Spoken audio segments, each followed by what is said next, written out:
Let's turn to Psalm 91. ಕೀರ್ತನೆ 91ನೇ ಅಧ್ಯಾಯವನ್ನು ನೋಡ್ಕೊಳ್ಳೋಣ. Psalm 91 ಕೀರ್ತನೆ and verse 14 to 16. 14ರಿಂದ 16ರವರೆಗೆ. Psalm 91 is a very wonderful psalm. ಇದು ಒಂದು ಅದ್ಭುತವಾದ ಕೀರ್ತನೆಯಾಗಿದೆ.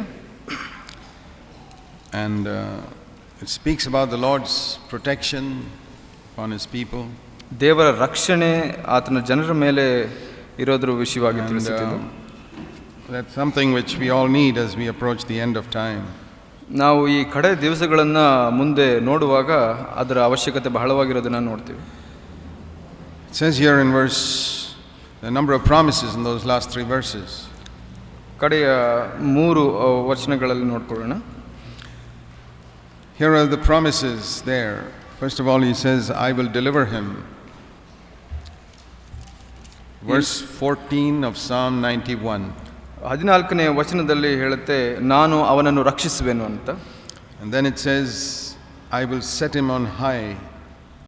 ಅವನು ನನ್ನಲ್ಲಿ ಆಸಕ್ತನಾಗಿರುವುದರಿಂದ ಅವನನ್ನು ರಕ್ಷಿಸುವೆನು, ಅವನ ನಾಮವನ್ನು ಅರಿತವನಾಗಿರುವುದರಿಂದ ಅವನನ್ನು ಉದ್ಧರಿಸುವೆನು. I will set him on high. ಅವನನ್ನು ಉದ್ಧರಿಸುವೆನು. And then I will answer him. ಆತನ ಮೊರೆ ಇಡುವಾಗ ಅವನಿಗೆ ಉತ್ತರವನ್ನು ದಯಪಾಲಿಸುವೆನು ಅಂತ. I will be with him in trouble. ಅವನ ಕಷ್ಟಗಳಲ್ಲಿ ನಾನು ಜೊತೆಲಿ ಇರ್ತೀನಿ ಅಂತ. I will rescue him. ಅವನನ್ನು ಕಾಪಾಡುವೆನು. I will honor him. ಅವನನ್ನು ಘನಪಡಿಸುವೆನು. And I will satisfy him. ಅವನನ್ನು ತೃಪ್ತಿಪಡಿಸುವೆನು. And I will let him see my salvation. ಅವನು ನನ್ನ ವಿಶೇಷವಾದ ರಕ್ಷಣೆಯನ್ನು ತೋರಿಸುವೆನು ನನಗೆ. Those are some tremendous promises if we can experience them. ಈ ಒಂದು ಕೆಲವು ಅದ್ಭುತ ವಾಗ್ದಾನಗಳನ್ನು ನಾವು ಅನುಭವಿಸುವಂಥವರಾಗಿದ್ದೇವೆ. And there are certain conditions mentioned here. ಇಲ್ಲಿ ಕೆಲವು ನಿಯಮಗಳನ್ನು ತಿಳಿಸಿದ್ದಾರೆ, ಕಾಯ್ದೆಗಳನ್ನು. First of all, ಮೊದಲನೇದಾಗಿ because he has loved me. ಯಾಕೆಂದರೆ ಆತನು ನನ್ನನ್ನು ಪ್ರೀತಿಸುವನು ಅದರಿಂದ ಅಂತ ಹೇಳಿ. In verse 15 it says he'll call upon me. 15ನೇ ವಚನದಲ್ಲಿ ನೋಡ್ತೀವಿ, ಆತನು ನನ್ನನ್ನು ಮೊರೆ ಇಡುವನು ಅಂತ ಹೇಳುತ್ತೆ. He will call on me. ಮೊರೆ ಇಡುವೆನು. And then the last part of verse 14, he has known my name. ಇಲ್ಲಿ 14ನೇ ವಚನದ ಕಡೆಯ ಭಾಗ ಹೇಳುತ್ತೆ, ನನ್ನ ನಾಮವನ್ನು ಅರಿತನಾಗಿರುವುದರಿಂದ ಅಂತ ಹೇಳುತ್ತೆ. So let's just look at those 3 things. ಈ 3 ವಿಷಯಗಳನ್ನು ನಾವು ಗಮನಿಸೋಣ. What it means to love the Lord. ನಾವು ಏನು ನೋಡಿದ್ವಿ, ಮೊದಲು ಅದನ್ನು ಪ್ರೀತಿಸ್ತಾನೆ. To know his name. ಆತನ ನಾಮವನ್ನು ಅರಿತನಾಗಿರುತ್ತಾನೆ. And to call or to pray to him. ಆತನನ್ನು ಮೊರೆ ಇಟ್ಟು ಪ್ರಾರ್ಥಿಸ್ತಾನೆ ಅಂತ ನೋಡ್ತೀವಿ. And if we do these things, ಈ ಕೆಲವು ಸಂಗತಿಗಳನ್ನು ನಾವು ಅನುಸರಿಸಿದ್ರೆ these things we can experience in our life. ಈ ಉಳಿದ ವಾಗ್ದಾನಗಳನ್ನು ನಾವು ಅನುಭವಿಸ್ತೀವಿ ನಮ್ಮ ಜೀವಿತದಲ್ಲಿ. He will deliver us from all types of problems. ಎಲ್ಲ ಕಷ್ಟಗಳಿಂದ ನಮ್ಮನ್ನು ರಕ್ಷಿಸ್ತಾನೆ. He will set us on high over sin and the devil. ನಮ್ಮ ವಿರೋಧಿ ಸೈತಾನನ ಮೇಲೆ ಉದ್ಧರಿಸ್ತಾನೆ ನಮ್ಮನ್ನು. He will answer us. ಆತನು ನಮ್ಮ ಪ್ರಾರ್ಥನೆಗಳಿಗೆ ಉತ್ತರ ಕೊಡ್ತಾನೆ. And he will be with us in trouble. ನಮ್ಮ ಕಷ್ಟಗಳಲ್ಲಿ ನಮ್ಮ ಜೊತೆಯಲ್ಲಿರ್ತಾನೆ. Rescue us. ನಮ್ಮನ್ನು ಕಾಪಾಡ್ತಾನೆ. Honor us. ನಮ್ಮನ್ನು ಘನಪಡಿಸ್ತಾನೆ. Satisfy us. ನಮ್ಮನ್ನು ತೃಪ್ತಿಪಡಿಸ್ತಾನೆ. And show us his salvation. ಆತನ ರಕ್ಷಣೆಯನ್ನು ನಮಗೆ ತೋರಿಸ್ತಾನೆ ಅಂತ ನೋಡ್ತೀವಿ. The first commandment that Jesus said was to love God with all our hearts.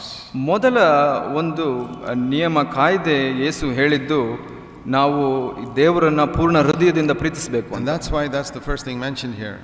ಅದರಿಂದ ಇಲ್ಲಿ ಕೂಡ ಮೊದಲನೇ ವಿಷಯವಾಗಿ ಅದೇ ತಿಳಿಸಿದೆ.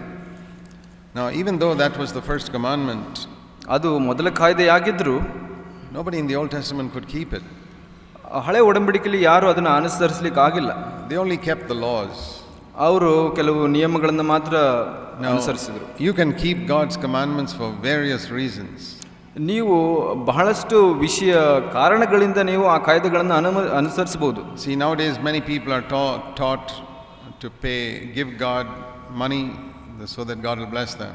ಇಂದಿನ ದಿವಸಗಳಲ್ಲಿ ನೋಡ್ತೇವೆ, ಕೆಲವರು ಸಾರೋದು, ನೀವು ದೇವರಿಗೆ ಹಣ ಕೊಡಿ, ಅವರು ನಿಮಗೆ ಆಶೀರ್ವಾದ ಮಾಡ್ತಾರೆ ಅಂತ.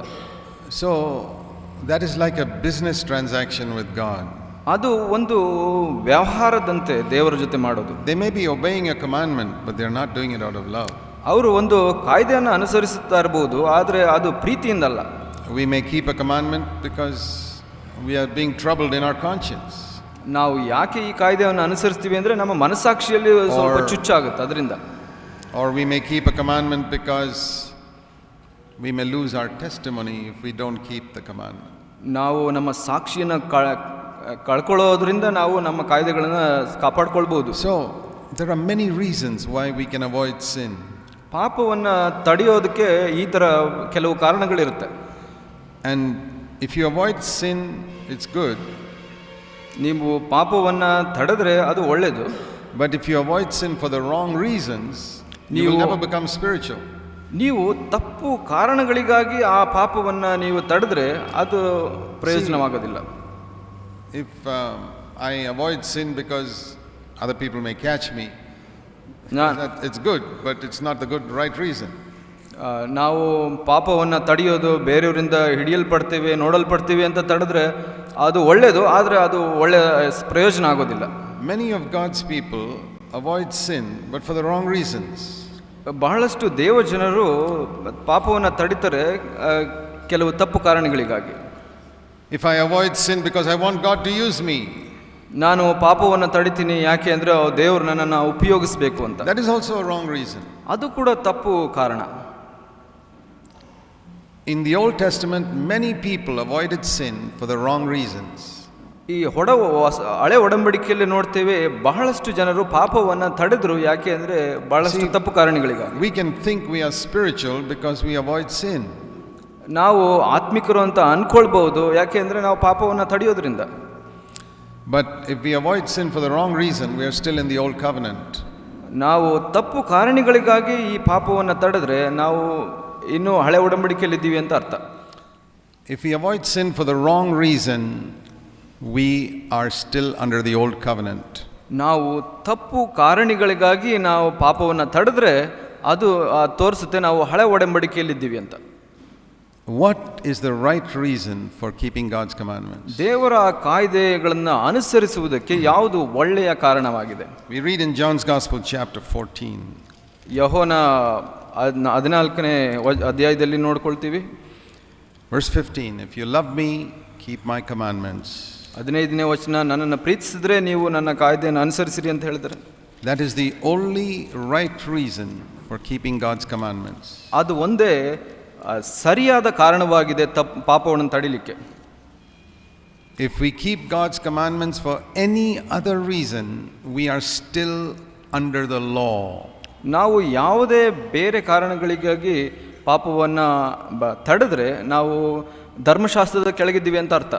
Many Christians fool themselves that they are spiritual just because they live a good life. ಬಹಳಷ್ಟು ದೇವಜನರು ಪಾಪವನ್ನು ತಡೆಯೋದ್ರಿಂದ ನಾವು ಆತ್ಮಿಕರು ಅಂತ ಅನ್ಕೊಳ್ತಾರೆ. You know, in the last day when we stand before the Lord, ನಾವು ಕಡೆಯ ದಿವಸದಲ್ಲಿ ಕರ್ತನ ಮುಂದೆ ನಿಂತ್ಕೊಂಡಾಗ the Lord is not going to see what we did.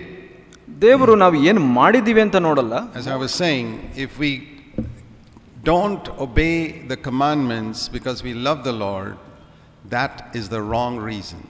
ನಾವು ಕರ್ತನನ್ನು ಪ್ರೀತಿಸೋದ್ರಿಂದ ಆತನ ಆಜ್ಞೆಗಳನ್ನು ಪರಿಪಾಲಿಸಿಲ್ಲ ಅಂದರೆ ಅದು ತಪ್ಪಾಗುತ್ತೆ.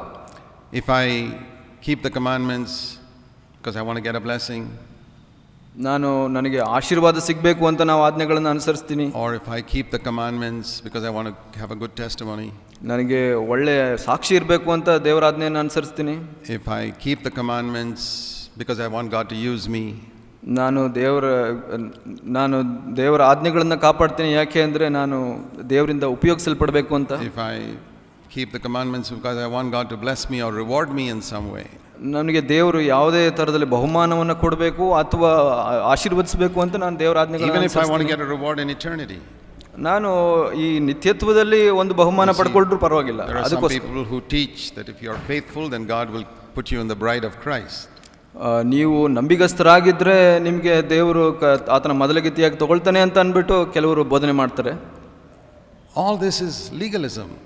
ಅದೆಲ್ಲ ಒಂದು ಧರ್ಮಶಾಸ್ತ್ರ ನೀತಿಯಾಗಿದೆ. Many people think that they are free from the old covenant. They are not. ಬಹಳಷ್ಟು ಜನ ಅಂದ್ಕೊಳ್ತಾರೆ ನಾವು ಹಳೆ ಒಡಂಬಡಿಕೆಯಲ್ಲಿ ಬಿಡಿಸಲ್ಪಟ್ಟಿದ್ದೀವಿ ಅಂತ, ಆದರೆ ಅದು ತಪ್ಪು. The only basis on which a person keeps the commandments under the new covenant is because he loves the Lord.